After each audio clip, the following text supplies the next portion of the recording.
Welcome into another edition of the Hang Time Podcast. Sekou Smith here in Atlanta. My main man, John Schuman's in New Jersey. John Hartzell's behind the glass, bringing it to you as we always do twice a week around the NBA. Shu, another wild and wacky weekend around this association. I'm no longer surprised when big-time teams get popped by lottery-bound teams. Apparently that is the trend coming out of All-Star break. But the Warriors, continuing my concern I raised last week about them taking it on the chin at home with all the home losses they've suffered here in the final year at Oracle Arena. This one to the Suns Sunday night ranks right up there with their worst. After the game, Klay Thompson's obviously pointing out the need for more energy from the players themselves, but also from the crowd.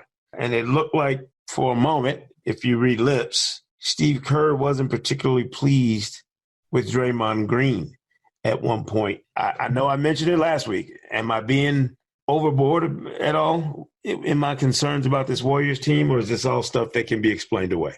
I'll say this. I went back and looked at last season, and last season the Warriors lost 10 of their last 17 games of the regular season.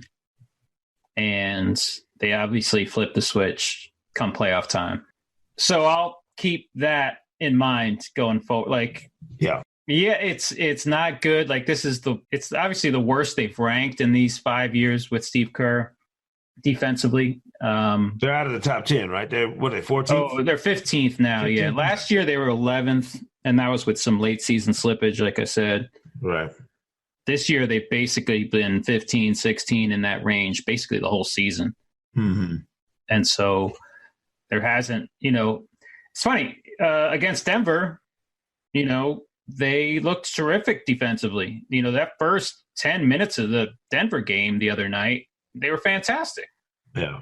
On that end of the floor. Denver made like three baskets in the first 10 minutes and had 7 turnovers or something in that first 10 minutes. And so I was like, oh, okay. The Warriors, when they care, they just flip the switch and here they are. They're, maybe the best defensive team in the league when they want to be. But that Denver win is sandwiched by a blowout loss to the Celtics and then a loss at home to the Suns, who are playing the second game of the back-to-back, by the way, while the Warriors didn't play on Saturday. So it was a rest advantage game for Golden State at home, and they lost to one of the worst teams in the league. So, the defense has been mostly, mediocre for the season. And then the offense has been ugly in their last 3 losses. They've shot less than 25% from 3-point range. And so they've got things to figure out on both ends of the floor. They just, and I know Steve Kerr and Draymond have had a rocky history. It just feels like this is coming to a head this season. Like all of whatever their warts are, they've kind of come to the forefront this season for whatever reason. Maybe it's that going for a championship that third straight year that gets everybody. I don't know. But I mean, just like I say this, we're nitpicking a team that's still number 1 in the West. Yeah, and still could go 16-3 in the playoffs. Right. Like they have that ability. So, and that obviously would erase any of the sort of angst, from the regular season. Yeah, but what do you think this does in terms of win or lose a championship? How do you think this factors into the evaluation of what they do going forward? Whether we win the championship, but man, we don't want to go through another regular season like that again. We just don't want to exist like this anymore. Yeah, we don't want to. Wasn't the Cousins thing supposed to add something fresh and keep them interested? But that obviously hasn't worked. I'm saying if you're the organization and you have all these tough decisions to make, is it possible you look at it and say, you know what, if we're going to change anything, let's let Draymond go. Let's let Draymond – this is just for the sake of my argument. Draymond still good enough and important enough to what they do for a long-term commitment to him at the kind of price we're talking about when his production is at rock bottom levels right now compared to what it was? I mean, I think so. I don't think that there's a fill-in for him waiting in the wings like a Looney or a Jordan Bell or somebody. I think if they win another championship, priority number 1 is just running it back. I mean, they've been too good over these last 5 years to say, yeah, let's move on. It's time to move. Like, think you just, when you win championships in the NBA, you just keep going until until the wheels run off, until what's the Wheels fall off. There you go. Wheels fall off. I don't know. I'm of that mindset that if they have another successful postseason and they make it 3 in a row, like you can't break that up. Well, let me put it to you in a different way. So say you're at your job, they're at John Schuhmann's hypothetical job. Let's put this in. I once worked in an office. It sucked. Okay. So let's say you're working in this office and things are cooking. Like you guys have been top of the industry in 4 of the past 5 years. And it's based on the dynamic culture you have, some superstar talent, some really good make us go chaotic talent that, could be great on some days, but detrimental to the product on other days. And you've got a situation coming up where all these guys are making, or several guys are making decisions on their future. You're the boss. You run the whole thing. And you're presented with paying a guy who's the chaotic factor a sizable amount to stay on the staff, but to give you ulcers some days and then to make you really happy on others. How do you make a determination of his worth to the overall operation when you have other guys who perform at a much higher level and a much more consistent level without all the drama? Who are you replacing him with? That's the question. Mm-hmm. You've got to have, it's the same thing when you make a coaching change, all right, well, what's your plan? What's your plan? Like, what are you doing after this? So, I don't know and the thing is, because the Warriors are over the cap, like, it's not like they can replace one of these guys that leaves with somebody at an equal salary. They basically got to go down and pay somebody the mid-level or whatever to replace them. So that's a lot easier said than done. And so that's my issue. It's like, all right, who are you replacing these with? And then 2, if you're winning 3 straight championships, how do you break that up? Like I said, I was just curious. It was something that was on my mind. No, it's valid. It's valid. And I you can because it's going to break up. It's going to end at some point, right? It is, yeah, sure. So do you let it end organically, or do you, you know what I mean? Do you crack it yourself? Let the wheels come off. And well, I guess the fear is that you give Draymond a contract that becomes untradeable, right? Like, that would be the one fear. Like, you could always make a trade in the middle of a season if you see things, if it gets, things right. go bad. But I guess the one fear would be signing Green specifically. I don't think any of the other guys will ever have, Klay Thompson, Steph Curry, Kevin Durant will ever have contracts that are look like a burden whatsoever. Mm-hmm. But maybe Green does, especially because he fits so well in with the Warriors and wouldn't necessarily have the same value anywhere else. The fact he is as good as he is in part because he plays for that team. Stephen Curry and Klay Thompson. Yes. Kevin Durant. Yeah, I'm just, like I said, it's just a thought. What do you do at the end of this thing, whenever that end is, and do you ride it out with all those guys? I just think it's a tough.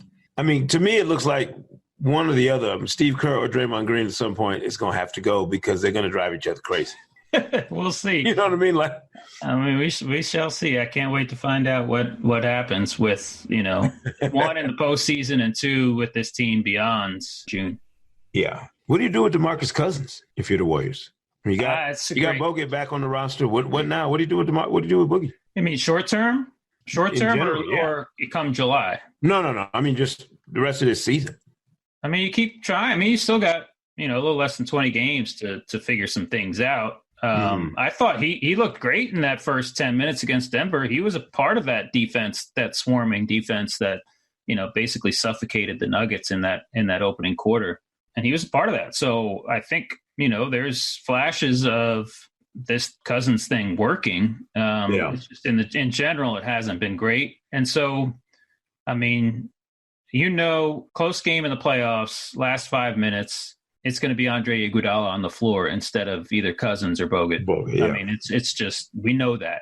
And so you can't play the Iguodala line up 48 minutes, so you need some production from the other guys. And if they continue to have tough starts, then yeah, maybe you think about switching the starting lineup. But I think they're just too good to sort of give up on the Cousins thing short term. All right. Well, like I said, I need you to talk me off the ledge about the Warriors. I get nervous when they don't. Remember that they lost 10 of their last 17 at the end of the regular season last year. I'm sure there was some rest games in there, but like I said, they fell out of the top 10 on defense, and then they were just phenomenal defensively in the postseason. I mean, I watched them. I didn't games in New Orleans. I saw them in the Western Conference Finals. I watched them sprint through the Cavaliers in the finals. So I know better than to get too worried about them. I mean, I know how talented they are and how good they can be when they're at their best. They're not the only good team right now that's had some slippage. So let me go through the top 6 teams in the league as far as winning percentage overall for the season. All right. Number 1 is Milwaukee. They have lost 3 of their last 5. They also lost to the Phoenix Suns last week.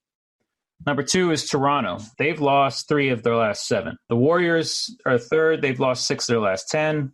Denver has lost 4 of its last 5. Indiana has lost 5 of 7. Philadelphia has lost 3 of their last 5. And then you get to Houston with the 7th best record in the league and an 8-game winning streak. So, basically anybody in front of Houston has been mediocre at best over the last couple weeks. So, it's that time of year. It's March Madness, I guess. and we're going to have to revisit my list of spoiler teams for last week because a couple of those teams are looking pretty good. I have to add the Suns to that list. Right. We'll get to your spoilers shortly. And you're right. Outside of Houston, you're right. The top tier of teams have not played at a galactic level since All-Star, which is strange. Usually one of those top teams or more, usually you have a couple of them that just cook after All-Star, and it hasn't happened. Why do you think that is? Is there anything specifically you can put your finger on as to why those teams have struggled like they have? I mean, I don't know. I mean, Milwaukee has earned a little. They hadn't lost 2 straight all season until that Suns loss early last week. Toronto has just been this way all year, where they sort of have some good wins and then give Kawhi Leonard a couple of days off, and and then Indiana, they're just starting to struggle without Victor Oladipo. They were missing Sabonis for a little bit. He came back against the Sixers on Sunday. They still lost. So here's my Indiana stat. Mm-hmm. So since Oladipo was lost for the season, they're 1-5 against the other 15 teams that are currently over 500, for the season, with losses to Philadelphia and Milwaukee last week. And they have 12 more games against that group. And so if the Pacers aren't in 5th place at the end of the season, I will be shocked. They were spoiling the sort of top 4 in the East in the conference semifinals dream that people had earlier, but I think their schedule is going to catch up with them, and they're going to. They're still ahead of the Celtics. Actually, they're in a tie with the Sixers for 3rd, and they play. I think they play Philly again. Maybe not, but I know they play Boston again at least once or twice, and so the chances of them holding on to a top 4 seed, I think, are pretty slim because the schedule is tough, and they just haven't shown the ability to beat those good teams since Oladipo was lost for the season. Yeah. Week 22 power rankings are out, Shu. Great job as always. Bucks number 1, Rockets 2, Raptors 3, Warriors 4, Nuggets 5. See no room for dispute with your top 5. No reason to nitpick or wrap knuckles with a ruler about the top 5. We got another Rockets Warriors game this week, so yes. Final team of the week, the Suns, 3-1. With those wins, as we talked about over the Bucks and the Warriors, what the hell is going on in Phoenix? It's amazing. They trailed both of those games by 16 points. And so they had 2 huge fourth quarters against both of those teams. Blame it on Devin Booker, baby. He was huge against Golden State on Sunday. Kelly Oubre had a big fourth quarter against the Bucks. DeAndre Ayton has put some good numbers. It's weird. They're starting Dragan Bender, and that lineup has not been very good. But once they sort of replace him with Mikal Bridges, they have a line. I like Bridges, by the way. The Mikal Bridges lineup with the other four starters, Booker, Tyler Johnson, Ayton, and Oubre, over this 5-2 stretch that the Suns have had, that lineup is a plus 49 in 40 minutes, which is kind of ridiculous. Wow. So, yeah, I mean, they've won. It's not just those 2 wins. They've won 5 of their last 7, which included a win in Miami right before the Heat started to turn things around. Mm-hmm. You ready to put some respect on Devin Booker's name now? I mean, a little bit. I'm coming around. We'll see. I mean, we got to see. We got to see him lift the team over. I know injuries have been an issue, but I mean, we're still waiting for the Suns team to really have take the step forward that the Kings took this season. They need to make that move next year for us to me to really start believing in Booker as a real franchise cornerstone. Right. The same step that the Nets, I would say, have taken in the East. And this is a huge week for the Nets, who are your team to watch. Showdown tonight with the Pistons. And then this road trip. Who they upset at the schedule maker's office to get a 7-game road trip in mid-March? Yeah, and 6 of the teams on the road trip, 6 of the opponents on road trips are teams over 500. I mean, they got to play Detroit Monday, OKC Wednesday, Utah Saturday, and the Clippers Sunday. Yeah, and then they finished that trip with it's a death march. Oh yeah. I think the circus is in town in Brooklyn, I believe, is the issue. Okay, I think. Something like that. Does the circus still exist? I think so. But anyway, it's a 7-game trip. It ends in Philadelphia, and then they come home to play. I think the Bucks, Raptors, and Celtics or something like that. So yeah, I mean, it's a brutal stretch. Yes, and so we've said this before. Their sort of playoff position remains tenuous. They're playing for 6th place Monday night against Detroit. And they've won 3 straight. They sort of lost 3 straight against teams below them in the standings, and they sort of put it together. Although the what hasn't been convincing, they were down in the fourth quarter to Cleveland. They were down in the fourth quarter in Atlanta the other night, so they haven't exactly turned things around exactly. But they're hanging on, and they've benefited from teams like Orlando and Miami losing games and Charlotte losing games that they shouldn't lose at this point in the season. And so it's going to be close. I've said this before, the last night of the season has Miami and Brooklyn, and then the Magic and Hornets playing each other. I forget which location. So there could be an interest. It could be a Nuggets Wolves situation on the last night of the season in the Eastern Conference. If I'll take it. I love that stuff that way. I love that stuff. I absolutely take that. We did get the return of Joel Embiid, which was nice to see. 33 and 12 in his reemergence game after All-Star break. Dropped that on the Pacers and the Sixers win. Are the Sixers completely contingent on whether or not Embiid is playing at a high level come postseason? Like, their hopes rest as much on his shoulders as any teams will on one player? Oh, I mean, for sure. He is their MVP, and he is, if he has a full season, a full healthy season, he is an MVP candidate, I think, for the next several years. Mm-hmm. Just because he's such an impact guy on both ends of the floor. The Sixers ranked 29th offensively since the All-Star break. Their offense has been pretty brutal. Both Redick and Butler have shot poorly since the break. Embiid came in. He had 33 points and 12 rebounds in a little less than 28 minutes on Sunday. Reminded me of like a couple of seasons ago when he was like on a super minutes limit, but was still racking up huge numbers. Like the freak show. Yeah, huge per 36. And so that was their best defensive game in a while. Like, he came back and like I said, he had 33 in 28 minutes, but I think the defensive impact is felt more. And then, I imagine with him back, Redick will find his stroke, just because those guys, Embiid's presence is such an important factor for Redick. They have that 2-man game. Mm-hmm. And so we'll see. I mean, they play at Milwaukee this week. Those 2 teams haven't met since like the first or second week of the season. And so, Milwaukee has a winning record against Philadelphia, against Boston, against Toronto, against Indiana. But they've only played the Sixers once, and that was before the Sixers traded for either Butler or Harris. So that'll be a fun one later this week. I would imagine that when we talk about minutes restrictions, the word that LeBron James is now on a load management minutes restriction. Brandon Ingram and Lonzo Ball are both shut down for the season. Kyle Kuzma's out. My boy Mo Wagner got a start the other night, got his first start. Is it time, Shu? It's Mo Wagner time is what it is. To pull the plug on LeBron's season?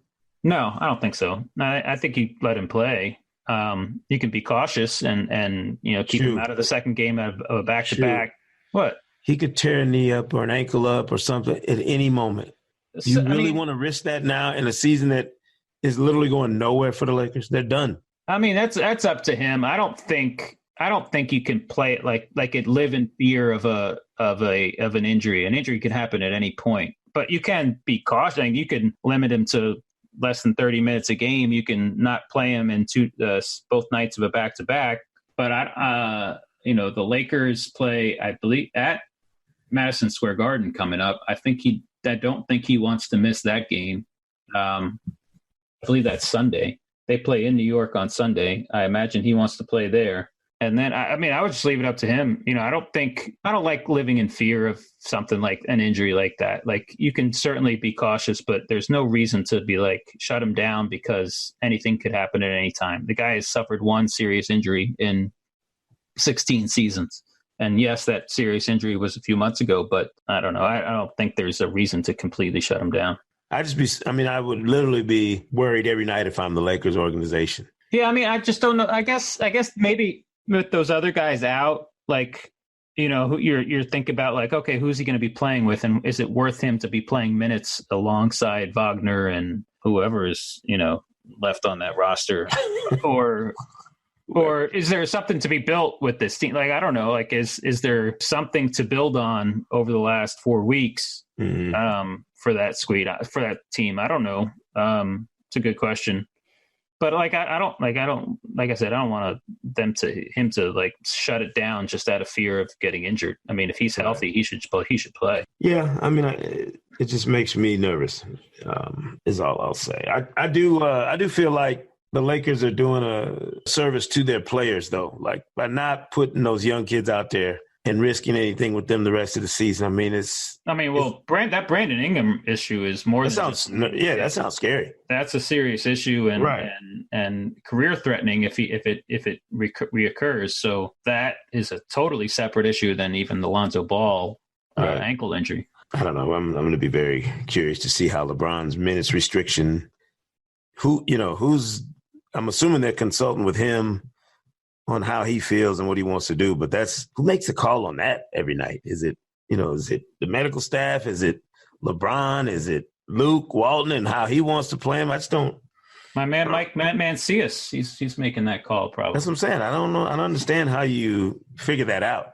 Because, if you're the Lakers and you got marquee games and you got, certain opponents that are coming to Staples or whatever, people want to see LeBron. It's like, do they want to see him in a minutes restriction mode? Do they want to see that team? Better than nothing. I don't know. I guess. It's a better situation than the New Orleans situation where the player said he didn't want to be there anymore. True. But do you're fine with Anthony Davis like minutes for LeBron down the stretch of this season, like 20-some minutes a night and maybe sitting out fourth quarters, whatever?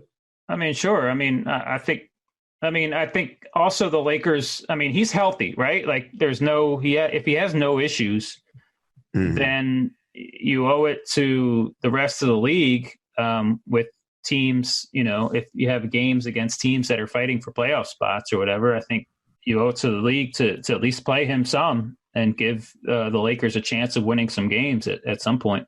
Well, they're running out of time for the whole winning games thing. It is what yeah, sure. But you have that guy on the floor and he has a chance to do something special at any point. Sure. What other teams are you looking at in the next 4 weeks that have to show you something, that need to present to you a strong case for who and what you think they can do, who they can be and what you think they can do in the playoffs? That's a good question. I mean, basically anybody from 2 to 8 in the Western Conference. I mean, I think Houston is now looking like the favorite to be the other team in the conference finals. Mm-hmm. And like I said, they have a chance this week to complete a season sweep of the Warriors, and that game is in Houston. And then, I mean, Oklahoma City has stumbled a little bit. Portland has stumbled a little bit. Utah has stumbled a little bit. The Spurs are, after coming back from that rodeo trip, they've won 5 straight. So I don't know. I still don't know. Spurs out. The Clippers have looked great the last couple of weeks. They're one team that has sort of beyond after the Rockets. The Clippers are probably the best team in the West over the last couple of weeks, just and securing their playoff spot almost. Right. They played really well. And their starting lineup they actually have a starting lineup that works somehow. Danilo Gallinari has played terrific. It's great to see him having a relatively healthy season and playing really well. By the way, we haven't mentioned him, I think, all season, and he's having a really good season. Yeah. And so, like I said, it's going to be fascinating.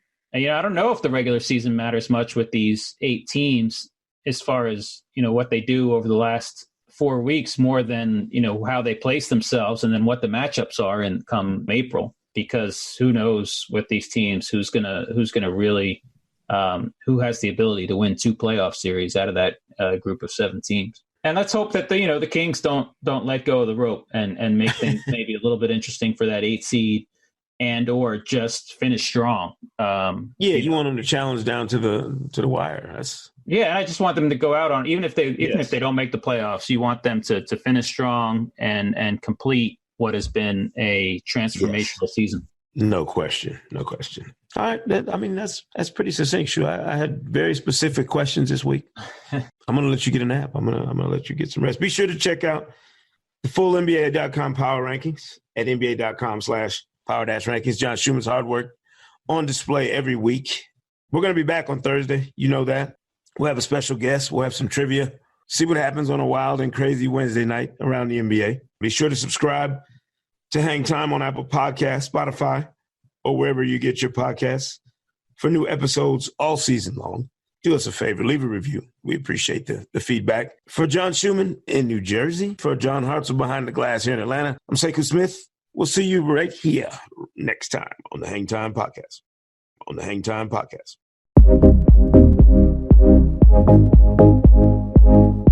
Thank you.